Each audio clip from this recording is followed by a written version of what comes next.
இருக்கும். என்னை கொலை செய்வது உங்களுக்கு வெறும் பகல் கனவாகத்தான் இருக்கும் அமைச்சரே. என்னை கொல்வதை விடுங்கள். நீங்களும் உங்களுடைய இந்த வீரர்களும் என்னை தொடக்கூட முடியாது.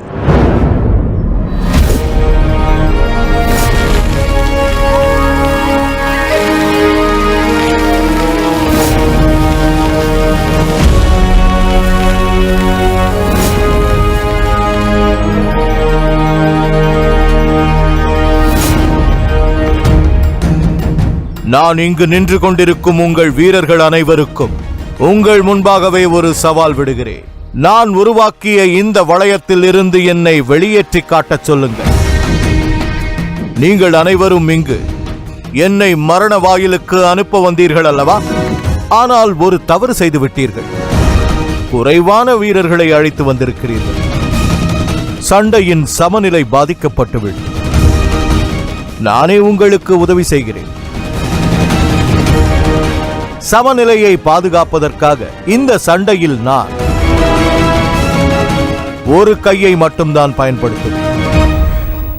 என்ன பேச்சு? எவ்வளவு பெரிய திட்டம்! நீங்கள் என்ன செய்கிறீர்கள் ஆச்சாரியரே? விநாச காலே விபரீத புத்தி என்று சொல்வார்கள். உன்னுடைய மரணத்தை எதிரில் பார்த்து இந்த பிராமணனின் மனநிலைமை மாறிவிட்டது. ஏன் நிற்கின்றீர்கள்? இவன் கதையை முடித்து விடுங்கள்.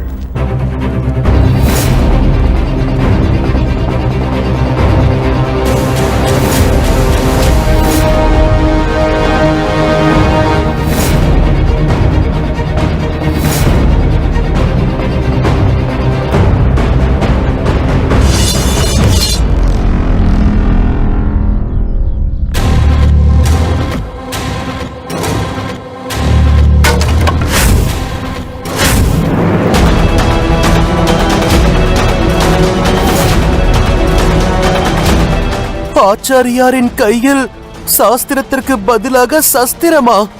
நாம் இங்கு பார்ப்பது நிஜம்தானா?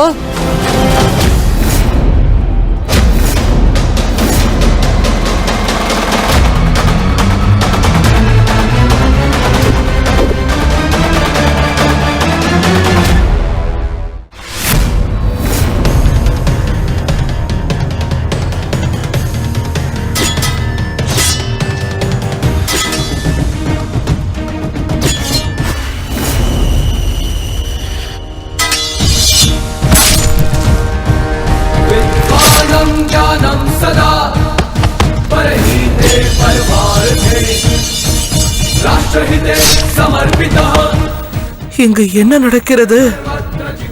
இதை பார்க்கும்போது என் மூச்சு நின்றுவிடும் போல இருக்கிறது.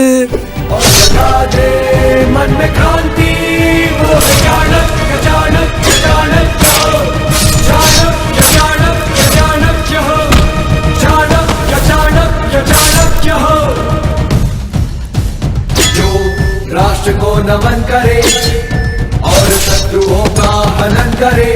प्रेम भी है और प्रहार भी, मित्र का भी और रार भी। ओ है चाणक्य चाणक्य चाणक्य हो, चाणक्य चाणक्य हो।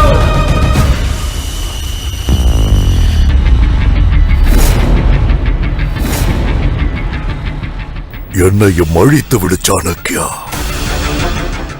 உன்னுடைய தாய் நாட்டு கடனையும் தீர்த்துவிடு. இப்போது அல்ல, இன்னும் ஒரு பழைய கடன் மீதமுள்ளது. உங்களுக்கு அளிக்க வேண்டியது. நான் மதிக்கிறேன். அதற்காகத்தான் இறுதி அவகாசம் அளிக்கிறேன் சாணக்கியா. நீ எங்கள் மகதத்தை விட்டு வெளியேறிவிடு.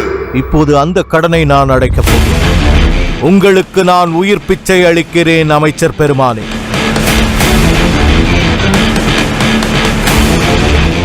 செல்லுங்கள், சென்று அந்த தனானந்தனிடம் கூறுங்கள், எவ்வளவு பாதுகாப்பு ஏற்பாடுகள் வேண்டுமானாலும் செய்து கொள்ளட்டும். ஆனால் நான் அவனுடைய ரகசிய தனத்தை கொள்ளையடித்தே தீருவேன்.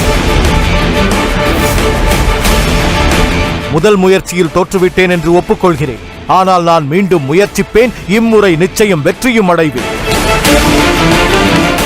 அதன் பிறகு அவனுடைய தனத்தை வைத்து அவனுக்கு எதிராகவே ஒரு பெரும் படையை உருவாக்குவேன். இப்போதும் உங்களிடம் நேரம் உள்ளது. உங்களுக்கு மனசாட்சி என்று ஒன்று இருந்தால் எங்களோடு சேர்ந்து போராடுங்கள் அமைச்சர் பெருமான். இல்லை என்றால் அடுத்த சந்திப்பு யுத்த பூமியில் தான் இருக்கும்.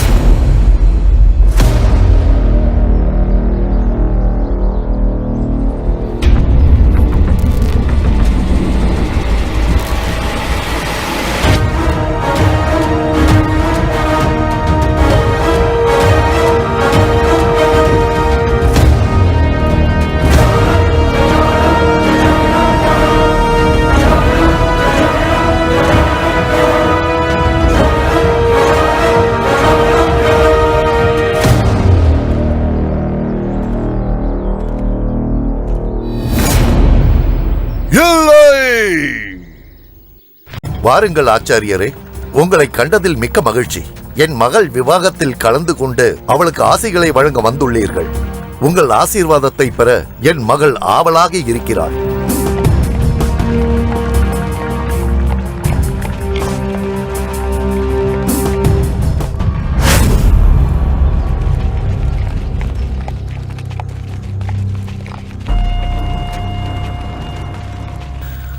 அமாத்தியர் தன் சேனையுடன் எந்த நேரத்திலும் இங்கு வந்துவிடலாம். அவரிடமிருந்து ஆச்சாரியர் எப்படி தப்பிக்கப் போகிறார்?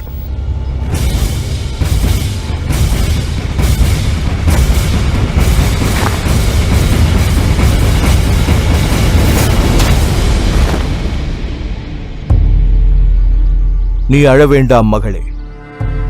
இவன் உன்னை ஒன்றும் செய்ய மாட்டான். இவன் இங்கு உனக்காக அல்ல, எனக்காக வந்திருக்கிறான்.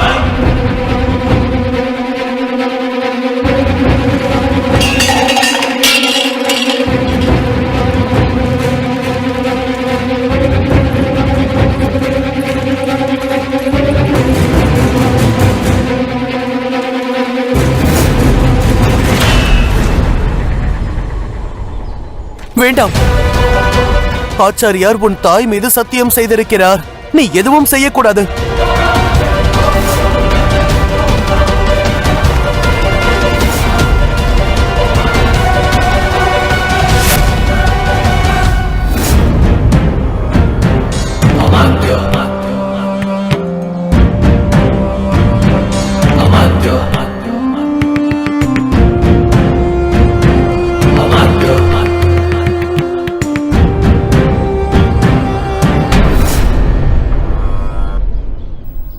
சாகோ, உன்னுடைய வாழ்க்கையின் யாத்திரை முடிவுக்கு வந்துவிட்டது சாணக்கியா. மகதத்தை தகர்க்க வேண்டும் என்ற உன்னுடைய கனவு வெறும் கனவாகத்தான் இருக்கும், என்றும் நினைவாகாது. என்னுடைய யாத்திரை இப்போதுதான் ஆரம்பித்திருக்கிறது அமைச்சரே. அந்த தனானந்தனை ராஜ சிம்மாசனத்திலிருந்து கீழே இறக்கும் அந்த நாள் வரை என்னுடைய இந்த கனவு நிறைவேறாது அமைச்சரே. இருளில் மூழ்கி இருக்கும் பாரதத்தை ஒளிமயமாக ஆக்கும் வரையில் நிறைவேறாது. ஆனால் இப்போது கூட உங்களுக்கும் காலதாமதமாகிவிடவில்லை அமைச்சர் பெருமானே. நீங்கள் அதர்மத்தை கைவிட்டுவிட்டு என்னுடன் சேர்ந்து கொள்ளுங்கள். அதர்மமா? இப்பொழுது நீ எதை அதர்மம் என்று கூறினாயோ அது என்னுடைய தர்மம். என்னுடைய உயிர் இருக்கும் வரையில் நான் அதை நிறைவேற்றுவேன். நிச்சயமாக இதே எண்ணத்துடன் தான் குரு துரோணாச்சாரியரும் குரு கிருபாச்சாரியரும் கௌரவர்களுக்கு துணை போனார்கள். அவர்களுக்கு என்ன விதமான முடிவு வந்தது என்று அனைவரும் அறிவார்கள். உன்னிடம் தர்மம் அதர்மம் பற்றி பேசுவதற்காக நான் இங்கு வரவில்லை. இப்பொழுதும் நேரம் உள்ளது. ஆத்ம சமர்ப்பணம் செய்துவிடு சாணக்கியா. நான் மகாராஜாவிடம் பேசி தண்டனையை உனக்கு குறைக்கச் செய்கிறேன். அவர் உங்களுக்குத்தான் சக்கரவர்த்தி, எனக்கு அல்ல. நீங்கள் செல்லுங்கள், உங்களது அரச தர்மத்தை நிறைவேற்றுங்கள். சென்று தனானந்தனிடம் பட்ட கடனை அடைத்துக் கொள்ளுங்கள். நான் என்னுடைய தேசத்தின் தர்மத்தை நிறைவேற்றுவேன். என்னுடைய தாய் நாட்டிற்கு நான் அளிக்க வேண்டிய கடனை அடைத்துக் கொள்வேன். வேண்டாம் சாணக்கியா, ஒரு பிராமணனை கொலை செய்ய என்னை நிர்பந்திக்காதே.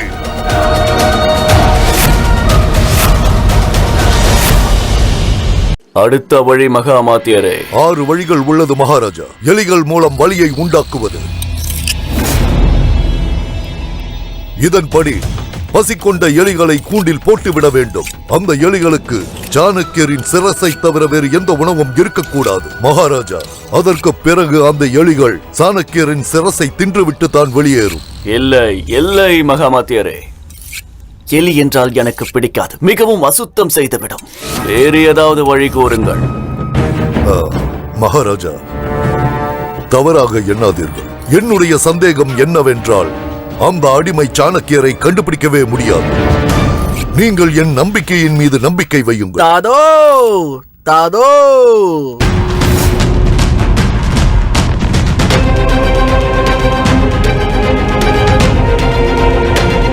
எந்த காரியம் முதலில் சந்தேகத்தோடு ஆரம்பிக்கப்படுகிறதோ அது என்றுமே தோல்வியில் தான் முடியும். என்ன புரிந்ததா அமாத்தியரே? யார் நீ? உள்ளே வர உனக்கு யார் அனுமதி அளித்தது? சேனைகளை இவனை வெளியே தள்ளிவிடுங்கள். சற்று பொறுங்கள் மகாமாத்தியரே. நான் அளித்த சவாலில் நீ தோற்று போய் விடுவாய் என்றுதான் எனக்கு தோன்றியது. ஆனால் இப்போது நீ சாதுவின் விளையாட்டை விளையாடுகின்றாய். அடிமையே, சந்திரகுப்தனா? மன்னிக்க வேண்டும் மகாராஜா. நான் இந்த வேடத்தை அணிந்து கொண்டுதான் சாணக்கியரின் இருப்பிடத்தை கண்டுபிடித்தேன். என்ன? நாளை நடக்கவிருக்கும் ஒரு விவாகத்தில் ஆசிகளை வழங்குவதற்காக அவர் அங்கு வரப்போகிறார். இந்த விஷயம் உனக்கு எப்படி தெரியும்? நான் இந்த வேடத்தை அணிந்து கொண்ட பிறகு தட்சசீலம் செல்லும் கூட்டத்தோடு நானும் கலந்து கொண்டு சென்றேன். அவர்கள் சாணக்கியனை பத்தி பேசுவதை நானும் கேட்டேன். பிறகு அவர்களுடைய நம்பிக்கையை பெறுவதற்காக நான் அவர்களை நம்ப வைத்தேன். நான் ஆச்சாரியர் சாணக்கியரின் பிரியமான மாணவன் என்றேன். அவர் காட்டிய பாதையில் தான் போகிறேன் என்றேன். அதற்கு பிறகு சாணக்கியர் இருக்கும் இடத்திற்கு என்னை அழைத்து சென்றார்கள். அங்குதான் அவரை பார்த்தேன். அவர்தான் என் கோபத்தை வளர்க்க வழி சொன்னார் என்றேன். அவர்தான் என்னுடைய வாழ்க்கைக்கு ஒரு வழியையும் காட்டினார் என்றேன். அந்த ஞானம் எனக்கு இருப்பதாக தெரியவில்லை. நம்பிக்கையை விட பெரிய அஸ்திரம் எதுவும் கிடையாது மகாராஜா.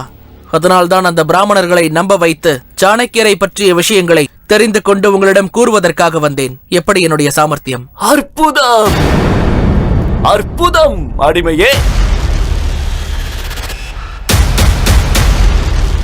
நீங்கள் ஏன் வாயடைத்து போய் நிற்கிறீர்கள் மகாமாத்தியரே? சேனையை தயார் செய்யுங்கள். நீங்கள் கோமதி நகருக்கு செல்ல வேண்டும். செல்லுங்கள். சென்று அந்த சாணக்கியனின் அறுபட்ட தலையை என் காலடியில் கொண்டு வந்து வையுங்கள். உத்தரவு மகாராஜா. உங்களின் கட்டளை நிறைவேற்றப்படும்.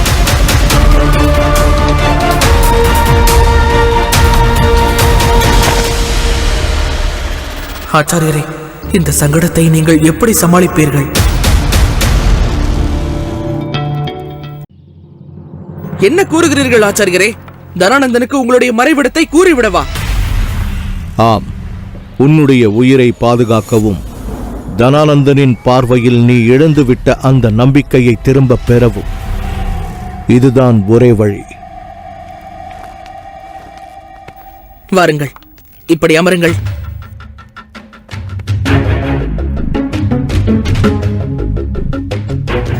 ஒரு விஷயம் கூறுங்கள் ஆச்சாரியரே. எவ்வளவு நேரமாக இப்படி இருக்கின்றது? வேறு ஏதாவது பிரச்சனை இருக்கிறதா என்ன? அதாவது சுவாச தடை, உறக்கம் இல்லாமை? என்ன? என்னவென்றால் உங்களுடைய சுபாவம் சரியில்லை. உங்களுடைய சுவாசம், உங்களுடைய மூளை இரண்டுமே இப்போது சரியில்லை ஆச்சாரியரே. ஏனென்றால் சரியான மூளையில் தற்கொலை என்ற விஷயம் வருவதே கிடையாது. நான் தற்கொலை செய்து கொள்ள நினைக்கிறேன் என்று யார் கூறியது? என்ன நீங்கள் தனானந்தனுக்கு உங்களுடைய மறைவிடத்தை பற்றி கூறுவது தற்கொலை இல்லாமல் வேறு என்ன ஆச்சாரியரே? உங்களை கொல்ல அவன் முழு சேனையையும் அனுப்புவதற்கு தயாராக இருக்கிறான். நான் கூறுவதை கேளுங்கள். உங்கள் சபதத்தை மறந்துவிட்டு சிகையை முடிந்து கொண்டு எங்காவது தொலைவில் சென்று விடுங்கள். கடுமையான சபதத்தால் சாஸ்திரங்களின் மந்திரங்களை கூறி நாம் சேனையுடன் யுத்தம் செய்ய முடியாத ஆச்சாரியரே. அதற்கு நாம் ஒருவரோடு ஒருவர் யுத்தம் செய்தாக வேண்டும். ஒரு விஷயம் கூறுங்கள் ஆச்சாரியரே, தவறாக எண்ணாதீர்கள். மாலையின் எண்ணிக்கையை வைத்து தியானத்தை மட்டுமே செய்கின்ற உங்களை போன்ற பிராமணர்களுக்கு யுத்தத்தை பற்றி என்ன தெரியும்? யுத்த களத்தில் என்ன செய்ய வேண்டும் என்று. தனானந்தனின் சேனைக்கு முன்னால் உங்களால் ஒரு நிமிடம் கூட நிற்க முடியாது ஆச்சாரியரே. அந்த தனானந்தன் உங்களை ஒரே நிமிடத்தில் தலையை வெட்டி எரிந்து விடுவான் ஆச்சாரியரே. என்னுடைய உயிரை பற்றி நீ கவலை கொள்ளாதே. இப்போது முக்கியமான விஷயம் என்னவென்று தெரியுமா? சக்கரவர்த்தியின் பார்வையில் நீ இழந்துவிட்ட அந்த நம்பிக்கையை திரும்ப பெறுவதுதான். நினைவில் கொள், தனானந்தனிடம் இருக்கும் பொன்னும் பொருளும் மட்டுமே அவனுடைய சொத்துக்கள் கிடையாது. அவனுக்கு நம்பிக்கையானவர்களும் அவனுடைய சொத்துதான். அது மட்டுமல்லாமல் அவனுக்கு மிகவும் நம்பிக்கையான அந்த அமைச்சரை நீ தோற்கடித்து நீ தனானந்தனின் பார்வையில் இன்னும் அதிகம் உயர வேண்டும். என்னுடைய ரகசிய இருப்பிடத்தை பற்றி அவனிடம் கூறிவிடு. அப்போதுதான் சக்கரவர்த்தியின் பார்வையில் அந்த அமைச்சரை விடவும் அதிகமாக உன் மீது நம்பிக்கை உயரும்.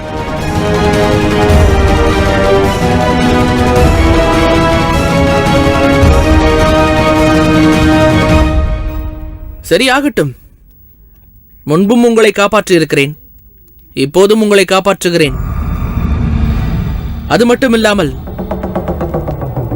ஒரு நாள் கால அவகாசம் முடிவதற்கு இன்னும் நேரம் மீதம் இருக்கிறது. நான் எதையாவது யோசிக்கிறேன். நீ அவ்வாறு எதுவும் செய்யக்கூடாது. ஒருவேளை தனானந்தனின் வீரர்கள் என்னை கொன்றாலும் சரி, நீ என்னை காப்பாற்றுவதற்காக இடையில் வரவே கூடாது. அவர்கள் மீது தாக்குதல் நடத்தக்கூடாது. இதை உன் தாய் மூரா மீது ஆணையாக கூறுகிறேன் சந்திரகுப்தா.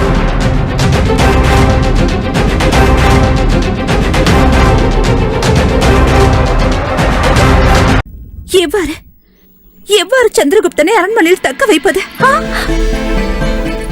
அவன் காலை வெட்டி விட்டால்? இல்லை வேண்டாம். அவனை சிறைப்படுத்தி விட்டால்? இல்லை. என்ன செய்வதென்று எனக்கு புரியவில்லை. அரசகுமாரி, மகாராஜா அவனுக்கு முக்கியமான வேலையை கொடுத்திருக்கிறார். ஆனால் நீங்கள் அதை தடுக்க பார்க்கிறீர்களே. ஆம், ஒரே நாளில் அவன் சாணக்கியனை தேடி கண்டுபிடித்து விட்டார்.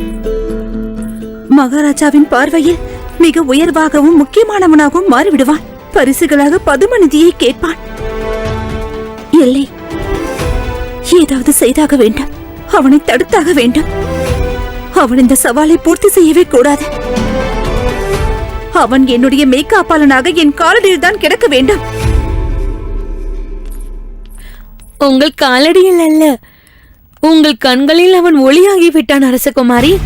அப்படியானால் அவன் இந்த சவாலை ஏற்றுக்கொண்டு அதை முடித்து விட்டால் உங்களை விட்டு சென்று விடுவான்.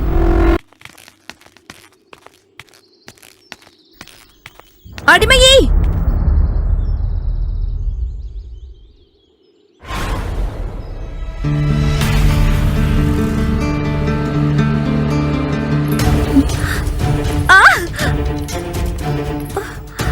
என்ன அரசகுமாரியே? அரண்மனைக்கு தெற்கில் இருக்கும் அந்த நதியின் தண்ணீரை நான் பருக வேண்டும். ஆனால் என்னுடைய கால்கள் மிகவும் வலிக்கின்றது. ஷிப்ரா, அதனால் என்ன, பரவாயில்லை. நான் இப்பொழுதே சென்று நதியிலிருந்து ஜலத்தை எடுத்து வருகிறேன். வேண்டாம், இரு. நீ எங்கிருந்தாவது தண்ணீர் எடுத்து வந்து இதுதான் நதியின் தண்ணீர் என்று கூறுவாய். எனக்கு உன் மீது சற்றும் நம்பிக்கை கிடையாது. என்னை நீ அந்த இடத்திற்கு அழைத்து செல். ஆனால் அரசகுமாரி, நீங்கள் தானே இப்பொழுது எனக்கு ஒரு சவாலை கொடுத்தீர்கள். அந்த சவாலை விட்டு மகாராஜா தன் அடிமைக்கு சவால் வைத்தார். ஆனால் நான் கட்டளையிடுவது என் மெய்காப்பாளனுக்கு. நீ இப்பொழுது மகாராஜாவிடம் சென்று அரசகுமாரி சொன்ன வேலையை நான் செய்ய வேண்டும் என்று சொல்.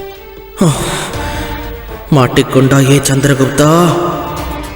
இந்த சகோதர சகோதரி இருவரும் ஒருவருக்கொருவர் சலைத்தவரே அல்ல. இப்போது நான் எப்படி ஆச்சாரியரை சந்திப்பது?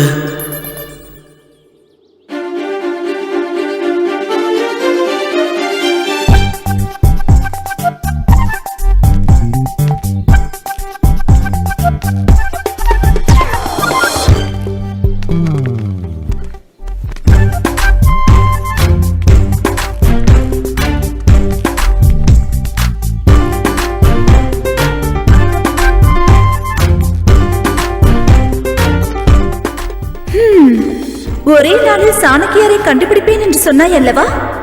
ஆனால் இன்று முழுவதும் எனக்கு கால்வலி என்று கூறி எனக்கு உன்னை சேவை செய்ய சொல்லப் போகிறேன்.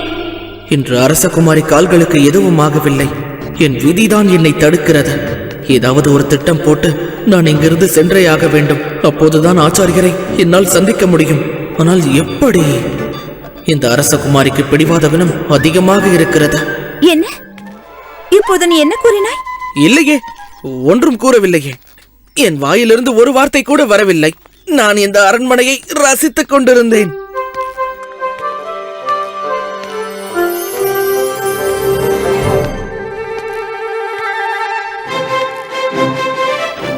அரண்மனைக்கு தெற்கில் இருக்கும் அந்த நதியின் தண்ணீரை நான் குடிக்க வேண்டும். ஆனால் எனது கால்கள் மிகவும் வலிக்கின்றது.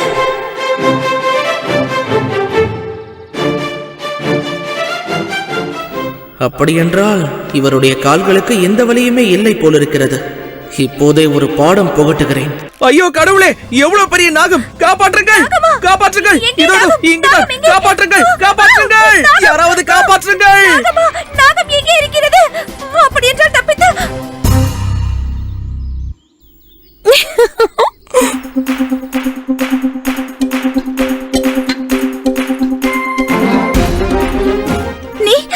நீ என்னை முட்டாளாக்கி விட்டாயா? மகாராஜாவின் சகோதரியை முட்டாளாக்கி விட்டாய். பதிலுக்கு பதில் அளித்தேன். ஏனென்றால் நீங்கள் என்னை முட்டாளாக்கத்தானே பார்த்தீர்கள் அரசகுமாரி அவர்களே. உங்களுடைய கால்கள் நன்றாகத்தான் இருக்கின்றன. நன்றாக இருக்கும் இந்த 2 கால்களோடு நடந்து செல்லுங்கள், செல்லுங்கள். அந்த நதியினுடைய அனைத்து ஜலத்தையும் நீங்கள் பருகிக் கொள்ளுங்கள். நான் என்னுடைய சவாலை நிறைவேற்ற வேண்டும். அடிமையே நீ! இவனை நான்